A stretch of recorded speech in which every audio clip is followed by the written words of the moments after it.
A few weeks ago, I had a really fantastic opportunity, and that was to meet one of my heroes in business, a guy called Richard Branson.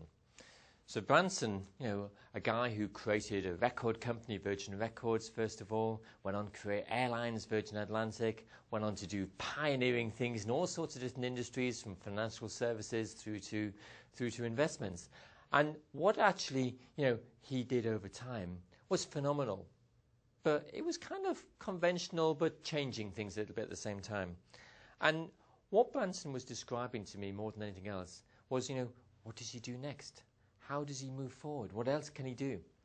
And he's describing Virgin Galactic. And for those of you who haven't discovered Virgin Galactic yet, in 2010, Virgin Galactic will be taking fare-paying passengers from Space Station America up into space for a couple of hours or a couple of days. So a phenomenal thing when you think about it, a dreamlike thing when you think about it. But actually came from an idea which Branson and his team, people like Will Whitehorn, the CEO of Virgin Galactic, had only 3-4 years ago. And they said, well, if we're going to do this, how are we going to do it? And then they scoured the world for who are the best people at it. Who are the technicians? Where are the products? What are the big challenges to overcome? How can we create a business model which makes it accessible to everyday people? How do we overcome the fact that people don't need to train to be an astronaut for a whole year? And then they said, well, let's make it happen. And let's make it happen at a fraction of the cost of what NASA's space shuttle cost. Let's make it happen in a carbon neutral way, as opposed to using the power of Manhattan to fuel the space shuttle, as it requires at the moment. And they did it. And they're now testing it, and it's now going to happen very shortly in a commercially viable way. So I guess the challenge for innovation is saying, not just how can I make my product a little bit better, not just how can I bring products together to create better solutions, not just how can I create a different business model, but where's my world going to be in 2020? What kind of business am I going to be working in? What do my customers want by 2020? Who are my competitors going to be in 2020? Where will my main geographies be in 2020?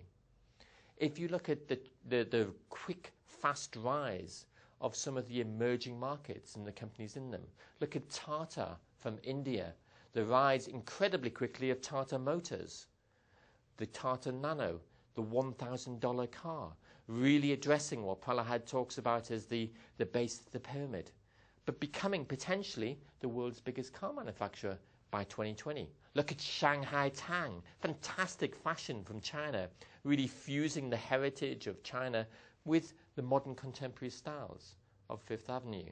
So how can you actually look at some of what will be the big brands, what will be the big expectations of customers, and who will be the biggest markets for your products and services by 2020? And I think it's worth spending some time. Jeff Immelt at GE calls it customer dreaming sessions. So get the customers to dream with you about what they'd like the world to be.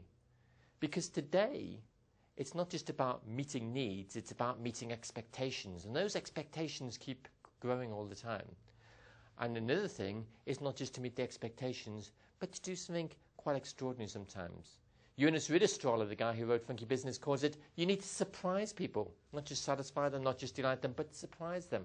So how can you do something really which moves things forward even further? So when you address innovation, yes, it's important to go deep diving to understand your customers much more deeply. Yes, it's important to have insights, those flashes of inspiration as to how you can make life today better. But it's also important to think about, where are you going? How can you do things differently for the future? And how can you be a market shaper rather than just a market follower? And to do that, think about the world in the future. Think about it 2050, or more practically maybe 2020. It's not that far away. And then think about today, 2008, 2009. And then think about what's in between. Well, if you're going to get to your dream state of 2020, you have to be pretty well on the way towards it by 2012, 2014, which means you have to start developing things now, investing in things now. So innovation from the future back enables you to leap over all the mental and physical barriers of today to start reinventing business, and then to work backwards and to connect it to today. So future back, now forward is the real way to think about innovation, not just in your products, but what kind of business you're going to be in the future.